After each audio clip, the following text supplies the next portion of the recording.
Hello friends, स्वागत आप सभी का केवीएस क्लासेस यूट्यूब चैनल के ऊपर। दोस्तों, आज हम आप लोगों के बीच पोलिनोमियल्स यानी कि बहुपद chapter class 9 Bihar board and other boards के लिए आपके सामने प्रस्तुत हुए हैं। दोस्तों, हमने पिछले 7-8 लेक्चर में हमने 9th क्लास का जो है संख्या पद्धति यानी कि नंबर सिस्टम स्टार्ट करके उसको बुरी तरह से अपने जो है उसको बना चुके हैं। तो आज आपके सामने लाए हैं हम लोग क्लास 9 का पोलिनोमियल्स, हिंदी में कहते हैं इसको बहुपद। नाम से यह स्पष्ट है, पॉली मीन्स क्या होता है? पॉली मीन्स बहुत ज़्यादा, पहले पोलिनोमियल्स का थोड़ा सा समझिए। यह है आपका पोलिनोमियल्स। क्या है?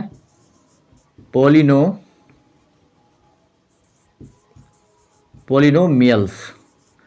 पॉली मतलब होता है मैनी, पॉली मीन्स मैनी मतलब बहुत। पॉलिनोमियल्स एंड आपको नोमियल्स मतलब हो गया आपका टर्म। क्या हो गया? टर्म मतलब बोले तो पद। ये मैनी मीन्स बहुत, बहुपद नहीं, मैनी मतलब बहुत। मतलब पॉली का आपका मीनिंग हो गया मैनी मीन्स बहुत, एंड नोमियल्स का मतलब हो गया टर्म मीन्स पद, यानी कि जिसमें बहुत सारा पद हो उसी को हम क्या कहेंगे? पोलिनोमियल्स कहेंगे। जिसमें बहुत यानी कि मैनी टर्म्स आ जाए वो पोलिनोमियल है, पोलिनोमियल्स। तो थोड़ा सा आप इसके बारे में इंट्रोडक्शन थोड़ा सा जानते हैं। आपके पास पहला है वेरिएबल। What is variable? यानी कि चर। दूसरा है कांस्टेंट एंड अलजेब्रिक एक्सप्रेशन। ये सब जानेंगे इसी क्लास में कि वेरिएबल क्या होता है, कांस्टेंट, अलजेब्रिक एक्सप्रेशन, बीजीय व्यंजक, number of terms, polynomials, coefficient of variables, and यह degree of the polynomials and condition for a polynomials, यानी कि बहुपद होने की शर्त। पहला समझते हैं कि ये वेरिएबल होता क्या है। What is variable? वेरिएबल उसको कहते हैं कि किसी भी एक्सप्रेशन में मौजूद वैसा आप कह लीजिए कि वैसा चर, यानी कि टर्म समझिए, वैसा टर्म जिसका मान बदलता रहता है। जैसे कि आपके पास जैसे हम लिखे 2x² + 2 और यहाँ पर लिखे हम 2 + 10। हमने दो टर्म लिखा है, टर्म 1 और टर्म 2। इसमें आप देखिए ये 2 है और ये 10 है, इसको हम टर्म 1 माने हैं। और इस यहाँ लिखे हैं 2x² + 2, 2x² प्लस में 2। यहाँ पर आप यहाँ पर 2x कर लीजिए फिलहाल के लिए, 2x। आप जो यहाँ पर 2 और 10 देख रहे हैं, मतलब इसमें आप कुछ भी कर सकते हैं, तो मतलब इसका मान चेंज नहीं होगा। ये आप जो जोड़िएगा इसको तो हो जाएगा 12 यानी 12, यानी कि आसपास कुछ भी कर लीजिए उसका मान चेंज होने वाला नहीं है। लेकिन यहाँ पर देखिए, यहाँ है 2x² प्लस में 2x। यदि आप x का वैल्यू कुछ आपका मान जो भी डालिए, सपोज हम x का मान यदि 1 डालते हैं, x का मान 1 डालते हैं और x का मान या 2 डालते हैं या 0 डालते हैं, यानी कि x के बहुत सारे वैल्यू पर इस एक्सप्रेशन का मान बदल जाएगा। इस पर आप क्या डालिएगा, 2 है ये 10 है, जोड़िएगा तो 12 आ जाएगा। लेकिन इसका मान इन x का बहुत सारा मान डालकर के आप इस टर्म का मान अलग अलग प्राप्त कर सकते हैं। यानी आप जो ये x देख रहे हैं, सीधा बात समझिए, ये x जो देख रहे हैं, ये x यही आपका वेरिएबल है। क्या है? वेरिएबल यानी कि चर है। यही आपका क्या है? चर है।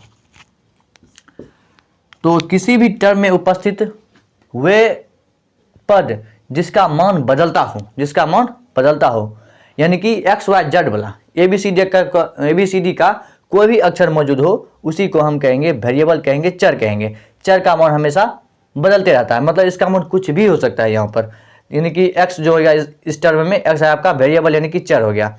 और यहाँ पर आप 2 देख रहे हैं, 2 ये आपका कांस्टेंट है। तो अगर आपका टॉपिक है कांस्टेंट, तो कांस्टेंट क्या हुआ इसमें? यदि हम ऐसा लिखें कि 2x² प्लस में 2x प्लस में 3, ऐसा हम एक एक्सप्रेशन लिखे हैं। इस एक्सप्रेशन में ये x² हो गया आपका ये वेरिएबल और ये x हो गया आपका वेरिएबल। लेकिन आप जो 3 देख रहे हैं, 3, ये 3 आपका हो गया कांस्टेंट, यानी कि जिसमें XYZ नहीं लगा हो वही आपका कांस्टेंट हो जाएगा। यानी कि दोनों हो गया आपका x वेरिएबल और ये 3 कांस्टेंट। और ये 2 भी देख रहे हैं इसके गुणांक में, यानी कि कोफिशिएंट ऑफ x² इज यहाँ पर 2 है, 2 भी एक कांस्टेंट है, यानी कि सीधा समझिए जो 1 2 3 4 5 6 7 8 9 10 हुआ ये सब आपका ये कांस्टेंट, और a b c d x y z ये सब आपका हो जाए बेसिकली हो जाएगा कौन जी वेरिएबल हो जाएगा, चर हो जाएगा। अब इतना के बाद आगे चलते हैं थोड़ा। अब है आपके पास अलजेब्रिक एक्सप्रेशन, अलजेब्रिक एक्सप्रेशन इसका हम थोड़ा सा समझते हैं कि अलजेब्रिक एक्सप्रेशन क्या है, बीजीय व्यंजक है क्या। तो वेरिएबल और कांस्टेंट के, वेरिएबल और कांस्टेंट के एक कॉम्बिनेशन को ही, यानी कि कॉम्बिनेशन बोले तो संयोजन को ही बीजीय व्यंजक कहते हैं। थोड़ा सा एग्जांपल से समझिए, जैसे हमने लिखा है यहाँ पर 2 + 3 y स्क्वायर माइनस में y क्यूब प्लस 4 y⁵ 5, हमने ये लिखा, और लिखा कि 3y⁵ प्लस 4 × y⁵ पूरा पर बटे 2 + 3x²। तो ध्यान से दोनों एग्जाम्पल को समझिए कि हमने लिखा 2 + 3y² प्लस में y³ प्लस में 4y5 4 × y⁵, और हमने ये लिखा। तो बीजीय व्यंजक क्या है, बीजीय व्यंजक वे है जो अचर यानी कांस्टेंट और अचर कांस्टेंट यानी और ये क्या कहते हैं इसको चर, चर के जो कॉम्बिनेशन है, मतलब मैथमेटिकल कॉम्बिनेशन, मैथमेटिकल कॉम्बिनेशन से बने ही एक्सप्रेशन को ही बीजीय एक्सप्रेशन कहते हैं, बीजीय व्यंजक कहते हैं, अलजेब्रिक एक्सप्रेशन कहते हैं। फिर से सुनिए, अचर यानी कांस्टेंट और वेरिएबल के मैथमेटिकल, अचर और वेरिएबल के मैथमेटिकल कॉम्बिनेशन, चाहे वो गुणा से जुड़ा हो, चाहे वो प्लस से जुड़ा हो, चाहे वो माइनस से जुड़ा हो, चाहे वह भाग से जुड़ा हो, मतलब किसी भी मैथमेटिकल ऑपरेशन आप लगा दीजिए वही आपका बीजीय व्यंजक हो जाएगा और अलजेब्रिक एक्सप्रेशन हो जाएगा। तो क्या ये देखिए उस सब का कॉम्बिनेशन है, ये यहाँ आपका क्या कहते हैं इसको अचर यानी कांस्टेंट, ये आपका वेरिएबल, तो इसका मैथमेटिकल कॉम्बिनेशन है, मैथमेटिकल कॉम्बिनेशन है, तो ये हो गया आपका बीजीय व्यंजक हो गया। ये यहाँ पर भी मैथमेटिकल ऑपरेशन है, तो ये हो गया बीजीय व्यंजक हो गया। तो बीजीय व्यंजक ये हो गया। अब कहता है number of terms in algebraic expression. तो इसमें देखिए आप इस एग्जांपल में देखिए कि नंबर ऑफ टर्म्स कैसे देखते हैं। तो यहाँ पर देखिए मैथमेटिकल साइन के अदर साइड, जैसे कि यहाँ पर प्लस है तो इसके अदर साइड एक तो टर्म है, यहाँ पर भी एक टर्म है और यहाँ पर भी एक टर्म है। तो यानी मैथमेटिकल एक्सप्रेशन यानी मैथमेटिकल साइन के चारों तरफ जिस तरफ आपको नजर में आए टर्म, उस टर्म को आप काउंट कर लीजिए। जैसे कि यहाँ पर 1 हुआ, 2 हुआ, 3 हुआ, 4 हुआ। तो इस एक्सप्रेशन में आपके पास कितना टर्म हो गया? 4, 1 2 3 4। यदि मैं इसी में ऐसा कर दें प्लस में 3, तो ऐसा मत कर दीजिएगा इसमें 5 टर्म है, क्योंकि ये दोनों जुट करके 5 हो जाएगा। 5 + 3y² माइनस में y³ प्लस में 4y⁵ यानी कि इसमें आप नहीं बोलेंगे कि 5 टर्म्स है, क्योंकि ये दोनों जुड़ जाएगा। लेकिन पूरा मैथमेटिकल ऑपरेशन करने के बाद जो टर्म आपके पास एक्सप्रेशन बचता है उसमें आप टर्म काउंट कीजिए। जैसे 1 2 3 4 4 हो गया इसमें, तो इसमें कितना टर्म हुआ? 4। तो नंबर ऑफ टर्म आप समझे होंगे। अब है पॉलिनोमियल्स, ये इसको ध्यान से सुनिए। पॉलिनोमियल्स यानी कि बहुपद। बहुपद कहते हैं किसको? पहले आप पद समझिए। पद हमने लिखा है यहाँ पर 2x² y plus 3y plus में 3 दे दीजिए। यहाँ पर 2x² y प्लस में 3y प्लस में 3 दे दिया इतना। तो इसमें एक टर्म है, 2 टर्म है और ये 3 टर्म है। तो इस एक्सप्रेशन में कुल मिलाकर 3 टर्म है। नंबर ऑफ टर्म्स कितना हो गया? 3 हो गया। यानी कि ये हो गया आपका पद, यानी इसको इंग्लिश में क्या कहते हैं? टर्म। तो इस एक्सप्रेशन में कितना टर्म हो गया? कितना पद हो गया? 3। 1 2 3। अब कहते हैं बहुपद क्या है? बहुपद होता क्या है? बहुपद मीन्स हो गया आपका कि जिसमें अधिक टर्म हो। जैसे कि ये हो गया आपका, ये आपका एक टाइप का बहुपद है। कैसे? इसका कोई कंडीशन है कि चर और अचर, क्या बोले हम, चर और अचर। चर मीन्स एक्स वाई जेड वाला, जैसे एक्स हो गया, जेड हो गया, ये सब वाला। और अचर 1 2 3, ये सब जो है मैथमेटिकल ऑपरेशन, मैथमेटिकल ऑपरेशन जैसे प्लस, माइनस एंड गुना और डिवाइड, इसको आप ध्यान से देख लीजिए। चर और अचर का संबंध मैथमेटिकल ऑपरेशन होना चाहिए प्लस से, माइनस से, गुना से या भाग से, प्लस से, माइनस से, गुना से या भाग से। इससे यदि आपका मैथमेटिकल ऑपरेशन से बना हुआ एक कोई भी एक्सप्रेशन आपके सामने यदि आ जाए तो वह बहुपद है। क्या है वो? बहुपद है। चर और अचर का संबंध किससे जुड़ा होना चाहिए? प्लस, माइनस, गुना और भाग से। प्लस, माइनस, गुना और भाग से, इस ऑपरेशन से जुड़ा होना चाहिए चर और अचर। फॉर एग्जाम्पल, जैसे हमने लिखा कि x प्लस 2, दोनों में से कोई एक भी रहेगा तो बहुपद हो जाएगा, नहीं भी रहेगा तो जीरो हो जाएगा। तो इसमें से कोई भी एक रहेगा तो बहुपद हो जाएगा। जैसे हम लिखे x प्लस 2 और प्लस में एक्स स्क्वायर और प्लस में 1/2 वाई स्क्वायर। देखिए यहाँ पर ये आपका हो गया चर, ये हो गया अचर, ये भी चर, ये इसमें चर और अचर, अचर और चर का दोनों का कॉम्बिनेशन ये है। तो हमने कहा कि चर और अचर का प्लस, माइनस, गुना और भाग से ये एक कॉम्बिनेशन होना चाहिए। तो यहाँ पर प्लस के बाद देखिए यहाँ पर अचर हो गया और प्लस 2, यहाँ प्लस है और यहाँ पर भी प्लस और यहाँ पर मल्टीप्लाई है, क्या है? गुना है। यानी कि ये 4 साइन के अलावा दूसरा साइन नहीं आना चाहिए इसमें। यदि इस 4 साइन के अलावा ये दूसरा आ गया तो वो बहुपद नहीं होगा। फॉर एग्जांपल नहीं बना लेते हैं एक तो मैथमेटिकल ऑपरेशन यहाँ पर लिखते हैं, क्या था? Plus, minus, multiply and divide. इस 4 को आप ध्यान से देखिए। जैसे हमने लिखा यहाँ पर 2x स्क्वायर प्लस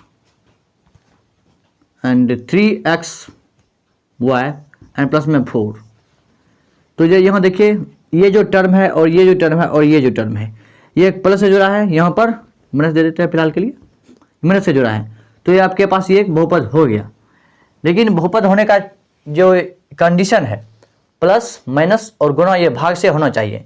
यदि इसमें हम 2x स्क्वायर माइनस में 3 प्लस में 4xy 6xy, ये जितना से हम डिवाइड कर दें, डिवाइड का मतलब ये भाग, तो ये भी आपका एक बहुपद हो जाएगा। क्या हो जाएगा? ये आपका पास बहुपद हो जाएगा। तो नहीं होने का चांस देखिए यहाँ पर। तो आपके पास हो गया ये बहुपद। बहुपद यानी प्लस, माइनस, गुना और भाग से चर और अचर का कॉम्बिनेशन होना चाहिए तो आपका वो बहुपद होगा। कहता है कोफिशिएंट ऑफ वेरिएबल्स, चरों का गुणांक। तो चर आपके पास देखिए यहाँ पर ये आपका चर है, ये आपका क्या है? चर है, ये आपका चर है। तो जब भी आपके पास यदि पूछ दे कि चरों का गुणांक, तो आपको नहीं कहेगा कि बहुपद ये है, चरों का गुणांक बताइए। इसमें से किसी चर का नाम आप वहाँ पर दिया रहेगा। यदि वहाँ बोलेगा एक्स स्क्वायर का कोफिशिएंट बताओ, गुणांक बताओ, एक्स स्क्वायर का कोफिशिएंट बताओ या गुणांक बताओ, तो आप बोलेंगे कि एक्स स्क्वायर के जो ये इस साइड में है, यानी कि एक्स स्क्वायर के जो मल्टीप्लाई में रहता है उसी को हम कहते हैं एक्स स्क्वायर का गुणांक। तो यहाँ पे एक्स स्क्वायर का गुणांक कितना हो गया? 2। यदि हमने कहा कि एक्स वाई का कोफिशिएंट बताओ, एक्स वाई का कोफिशिएंट, एक्स वाई का कोफिशिएंट, तो एक्स वाई में जिससे मल्टीप्लाई रहेगा, यहाँ है एक्स वाई में कितनों से मल्टीप्लाई है? +3 से। कितनों से? +3 से। तो एक्स वाई का कोफिशिएंट हो गया आपके पास +3।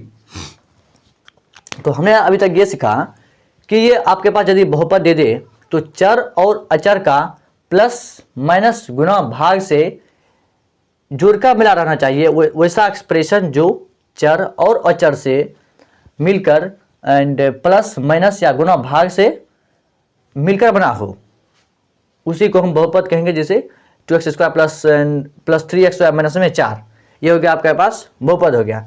और आगे हमने सीखा कि कोफिशिएंट ऑफ वेरिएबल्स, चरों का गुणांक। चरों का गुणांक का मतलब ये हुआ कि यदि आपके पास पूछ दे एक्स स्क्वायर का गुणांक, जो इसमें दिया रहेगा उसी का, जैसे एक्स स्क्वायर दे दिया तो आपसे नहीं पूछेगा एक्स क्यू का गुणनखंड क्या होगा, आपसे यही जो इसमें दिया रहेगा उसी का आपको पूछेगा। तो आपके यहाँ पर एक्स स्क्वायर, तो हमने कहा कि एक्स स्क्वायर का गुणन क्या होगा, तो एक्स स्क्वायर में जो गुणन रहेगा उसी को हम एक्स स्क्वायर का गुणन कहते हैं। हमने यहाँ लिखा कि एक्स वाई का कोफिशिएंट, तो एक्स वाई का कोफिशिएंट कितना है, यानी गुणन 3, तो एक्स वाई का कोफिशिएंट कितना हो गया, 3 हो गया, एक्स स्क्वायर का कोफिशिएंट 3। यदि हमने यहाँ पर बोलेंगे कि अचर कौन सा है, यानी कि कांस्टेंट, तो कांस्टेंट यहाँ पर कितना है, -4। इस प्रकार से आप ऐसा कर सकते हैं। अब कहता है degree of polynomials, degree of polynomials.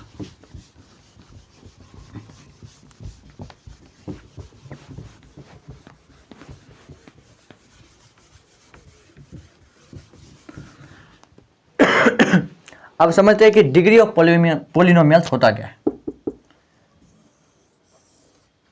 Degree of polynomials, degree of polynomials,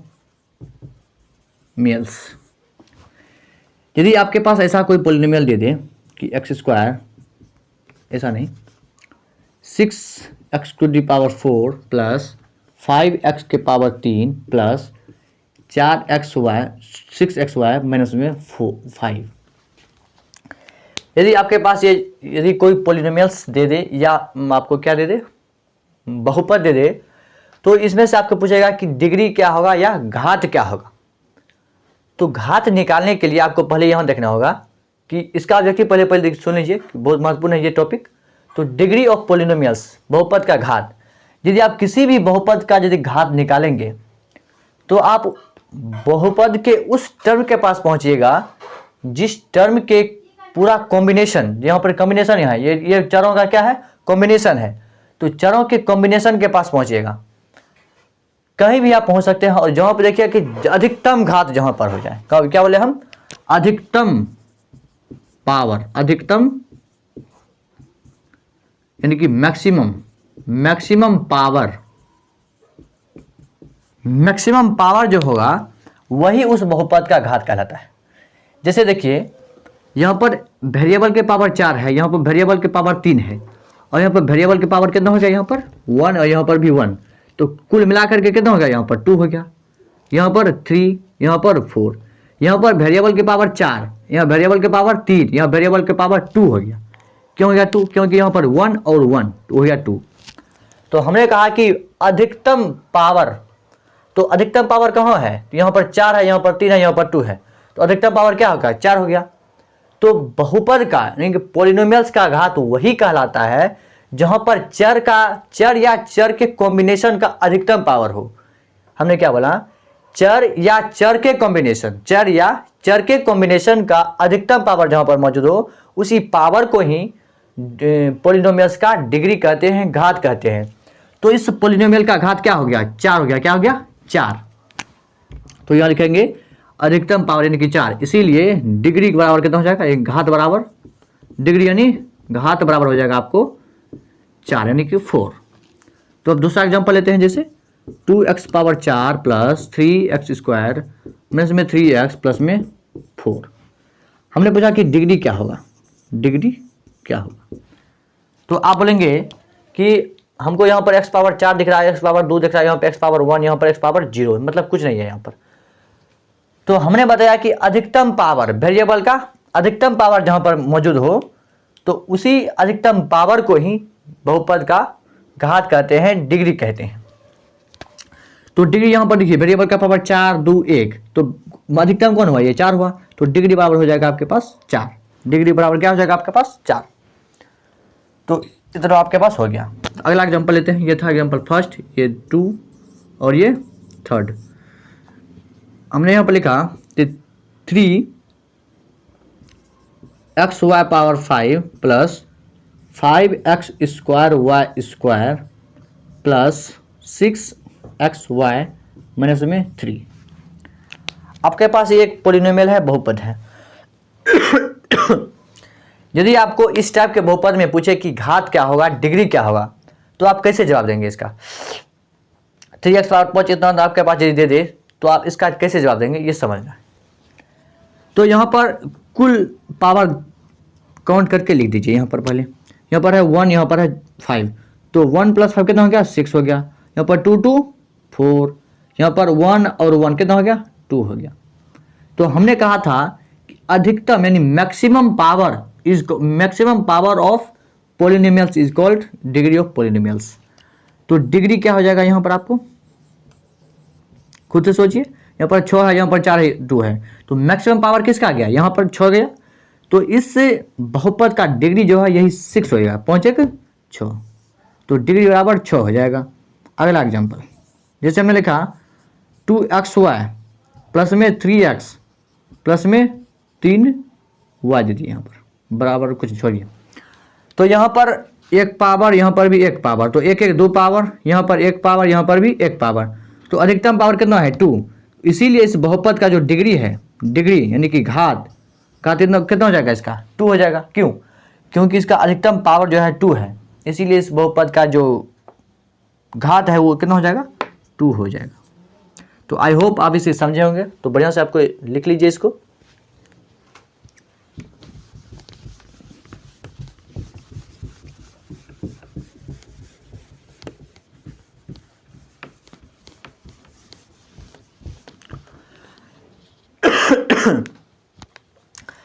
तो हमने यहाँ पर वेरिएबल देख लिया, कांस्टेंट देख लिया और बीजीय एक्सप्रेशन देख लिया, यानी कि algebraic expression, number of terms, polynomials, coefficient of variable और डिग्री ऑफ द पॉलिनोमियल्स, यानी अधिकतम पावर वाला।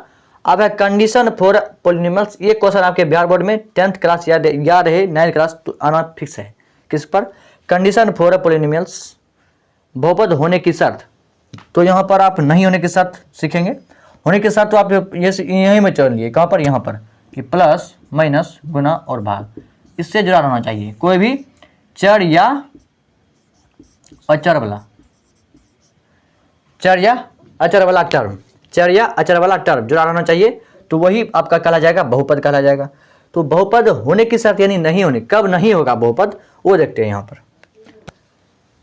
हाँ हम एग्जाम्पल से आपको समझाने का प्रयास करते हैं। हमने यहाँ पर लिखा 4 एग्जाम्पल। पहला 2x² प्लस 2√x प्लस में 2।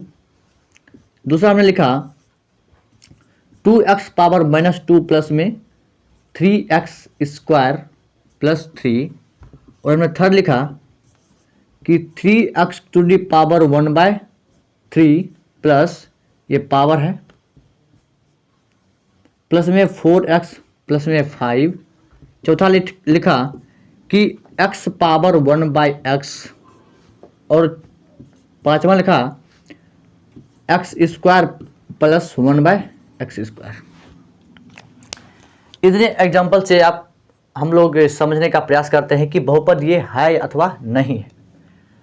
तो पहले समझने का प्रयास कीजिए कि जो ये आपके पास एक्सप्रेशन दिया गया है तो प्लस माइनस से जुड़ा हुआ है कि नहीं। तो हमने देखा पूरा इस 5 एग्जाम्पल में हमने देखा कि प्लस या माइनस एक्सप्रेशन से जुड़ा हुआ है। आपको लग रहा होगा और हमको भी लग रहा है कि प्लस माइनस से जुड़ गया है ना, तो चर और अचर का कॉम्बिनेशन है तो बहुपद हो जाएगा। लेकिन इस एग्जाम्पल में से एक भी सही नहीं है। तो कहते हैं इसको पहले, ये भी सही नहीं, ये भी सही, मतलब बहुपद नहीं है, बहुपद नहीं है, बहुपद नहीं है। हाँ लेकिन ये बीजीय व्यंजक जरूर है, बीजीय व्यंजक जरूर है। बीजीय व्यंजक मतलब कुछ भी कंडीशन दे दीजिए, मैथमेटिक्स का कुछ भी कंडीशन दे दीजिए वो बीजीय व्यंजक हो जाएगा। लेकिन ये पॉलिनोमियल का कुछ कंडीशन है, देख लीजिए यहाँ पर। इस 5 एग्जाम्पल से आपका कॉन्सेप्ट क्लियर हो जाएगा। पहला कहता है कि चर जो है रूट अंडर में नहीं होना चाहिए, रूट में नहीं होना चाहिए, रूट में नहीं होना चाहिए। तो पहला एग्जांपल इसीलिए गलत हुआ कि यहाँ पर चर जो है आपके पास किस में दे दिया है, रूट में दे दिया है। तो पहला एग्जांपल गलत। यानी कि बहुपद होने के लिए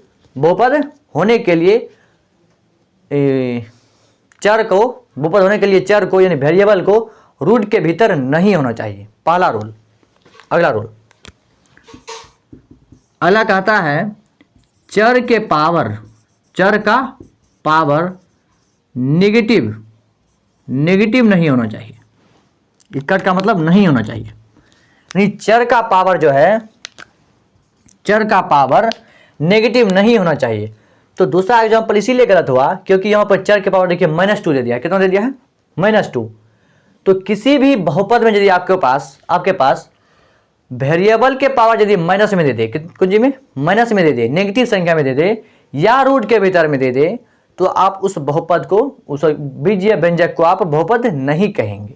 इसीलिए आपका पहला गलत हो गया रूट के भीतर, रूट में रहने के कारण, और दूसरा गलत हो गया आपको वेरिएबल के पावर माइनस में रहने के कारण। यहाँ पर कंडीशन है, यहाँ पर कंडीशन लिखते हैं कि कंडीशन है, कंडीशन कि चर जो है रूट में नहीं होना चाहिए, चर का पावर नेगेटिव नहीं होना चाहिए। तीसरा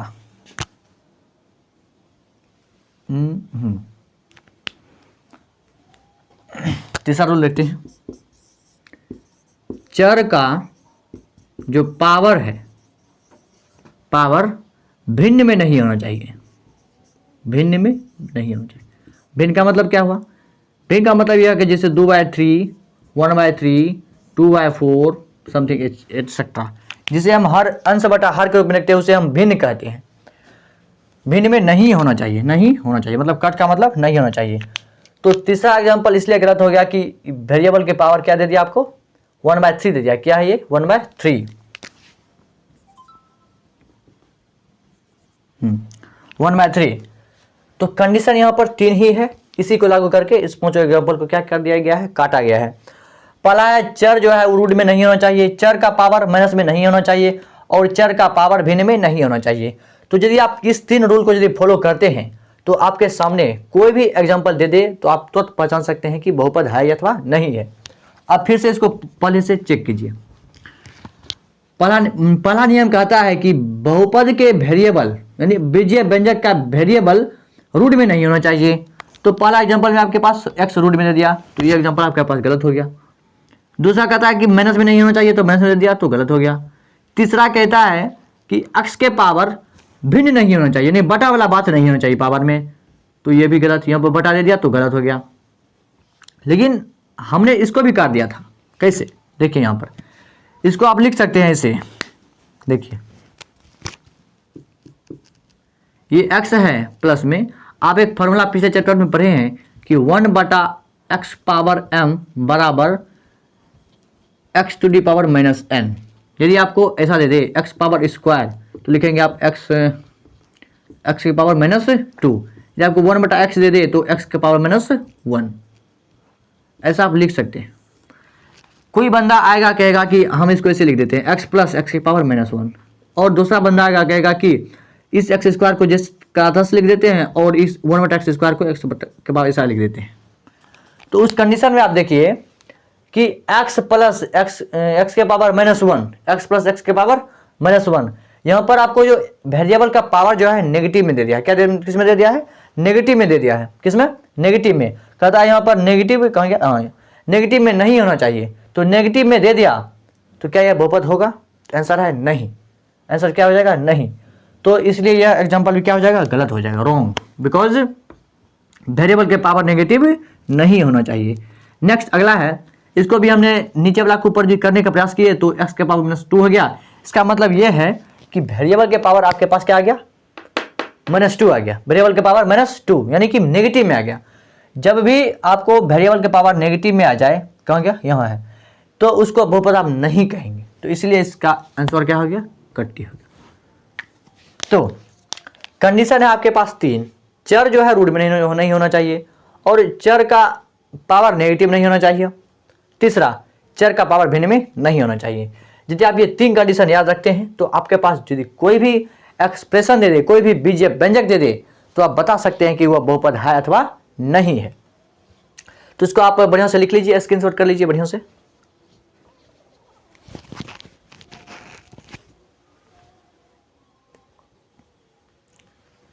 सो आपने इसे लिख लिया तो मिटा देते हैं। चलिए, सो दोस्तों अब कुछ क्वेश्चन के बेसिस से देखते हैं, पॉलिनोमियल को समझने का प्रयास करते हैं कि किस टाइप का क्वेश्चन आपके एग्जाम में आएगा और आपके बुक में दिया गया है। तो चलिए, पहला क्वेश्चन आपके स्क्रीन पर आ गया होगा, आया नहीं? आप लिखने वाले हैं। हाँ, क्वेश्चन है कि which one of the following is not polynomial, मतलब निम्न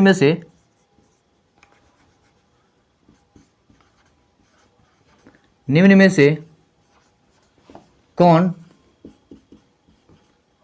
बहुपद नहीं है। Option A x square plus root 2x plus में 3। Option B 3x square plus 3 root x minus में 2 root x plus minus root x plus 3। And option C 4x square plus 1/x। Option D none of the above, मतलब note. तो आपके पास ये question है कि निम्नलिखित में से कौन बहुपद नहीं है। निम्नलिखित में से कौन बहुपद नहीं है। ऑप्शन ए इतना दे दिया आपको, ऑप्शन बी इतना दे दिया, इतना दे दिया। तो एक एक ऑप्शन चेक करते हैं कि कौन इनमें से बहुपद नहीं है। ऑप्शन डी में भी एक आप लिख ही लीजिए कि 2x स्क्वायर प्लस आपके पास दे दिया x के पावर -1 -1/x। ये आपके पास एक एक्सप्रेशन दिया गया है। कहता है निम्नलिखित में से कौन बहुपद नहीं है। निम्नलिखित में से कौन बहुपद नहीं है। तो एक एक करके आप एग्जांपल चेक कीजिए। हमने कहा था कि बहुपद का जो वेरिएबल है, चर जो है, वो रूट में नहीं होना चाहिए। तो पहला एग्जांपल आप देखिए, वेरिएबल यहाँ पर एक्स स्क्वायर है तो एक्स के स्क्वायर हो गया। यहाँ पर रूट 2x कई बंदा आएगा इसी में चिन्ह लगा देगा, वो हो जाएगा गलत। क्यों? क्योंकि x square plus root x, तो हमने कहा था चर पर जो है रूट नहीं होना चाहिए। तो इस पर चर पर रूट नहीं है, 2 पर रूट है, कांस्टेंट पर रूट है, यानी कि एक्स का मल्टीप्लाई आपके ऊपर से रूट में किया गया है। तो कई इसमें चिन्ह मारेगा क्या हो जाएगा, लड्डू नंबर मिलेगा इसको। तो x square plus root 2x plus में 3, तो ये आपका बहुपद है। तो आंसर क्या हो जाएगा, है, बहुपद हो जाएगा। क्वेश्चन में क्या है, बहुपद नहीं है, तो इस ऑप्शन को आपका काटना पड़ेगा ना। तो नहीं है उसमें चिन्ह लगाना है। तो ये आपका ऑप्शन क्या हो गया, गलत हो गया। मतलब ये बहुपद है लेकिन चुनना क्या है, बहुपद नहीं। तो कैसे हो गया, फिर से सुन लीजिए। यहाँ एक्स स्क्वायर यानी वेरिएबल का जो स्क्वायर दे दिया है, सब बात सही है, इसमें प्लस में है 2, देख लीजिए। और यहाँ रूट 2 इंटू एक्स, यानी कि एक्स में रूट नहीं है, देख लीजिए ध्यान से, रूट 2 है ना, एक्स में रूट नहीं है। कई बंदा आएगा लगा देगा इसमें चिन्ह, क्योंकि रूट में बोला था कि हाँ नहीं होगा तो इसमें रूट, लेकिन यहाँ पर एक्स में रूट नहीं है, तो इसीलिए यहाँ पर ऑप्शन नहीं होगा, यानी कि बहुपद ये है। अब अगला चलते हैं, 3x स्क्वायर प्लस में 3 रूट एक्स माइनस में 2 रूट एक्स माइनस में रूट एक्स प्लस में 3। कई बंदा ये सोचेगा कि यहाँ पर स्पष्ट दिखाई दे रहा है रूट में एक्स है, यहाँ पर भी रूट में एक्स, यहाँ पर भी रूट में एक्स, ये तो अवश्य ये नहीं होगा क्या चीज़, बहुपद। तो उसको जन अजूबा होगा कि ये भी बहुपद है। क्या है, बहुपद है। तो देखिए इस ध्यान से, यहाँ 3 रूट एक्स माइनस में 2 रूट एक्स, तो -2 यहाँ पर -1, तो -2 -1 कितना हो गया, -3। तो -3 प्लस 3 कट के क्या हो जाएगा, 0। ये सब कट के कितना हो जाएगा, 0। यानी कि 3x स्क्वायर प्लस में 3, तो ये भी एक क्या हो गया, बहुपद हो गया। इसको आप ऐसे लिख सकते हैं, ऐसे कि 3x स्क्वायर प्लस में 3, क्योंकि ये सब कट के क्या हो गया, 0 हो गया। तो 3x स्क्वायर प्लस 3 वेरिएबल के पावर मतलब प्लस में दे दिया, तो ये क्या है, बहुपद है। तो इस ऑप्शन को आपको नहीं चुनना है। यहाँ पर कहा है कौन बहुपद नहीं है, तो ये क्या एक बहुपद है, तो आंसर क्या है बहुपद। अब ये थोड़ा सा यहाँ देख लीजिए बढ़िया से, आपके पास है 2x स्क्वायर प्लस में इतना, तो 2x स्क्वायर प्लस x के पावर -1 प्लस 1/x। तो 1/x को आप क्या लिख सकते हैं, सॉरी माइनस है, -1/x को लिख सकते हैं x पावर -1। तो इससे ये मर गया, तो बच गया आपके पास 2x स्क्वायर। क्या एक बहुपद है, आंसर हो गया क्या है, ये बहुपद है। लेकिन option C is correct answer, यानी कि ये एक बहुपद नहीं है। क्यों? क्योंकि आप इसको ऐसे लिख सकते हैं 4x स्क्वायर प्लस 1/x को क्या लिखेंगे आप, x के पावर -1। हमने कहा था कि बहुपद में वेरिएबल के पावर माइनस नहीं होना चाहिए, यहाँ पर माइनस दे दिया, तो इसीलिए आपका ऑप्शन सी इज करेक्ट, यानी कि बहुपद नहीं है। जो नहीं है उसी को चुनना है। यहाँ पर देखिए नहीं लगा हुआ है, बहुपद नहीं है।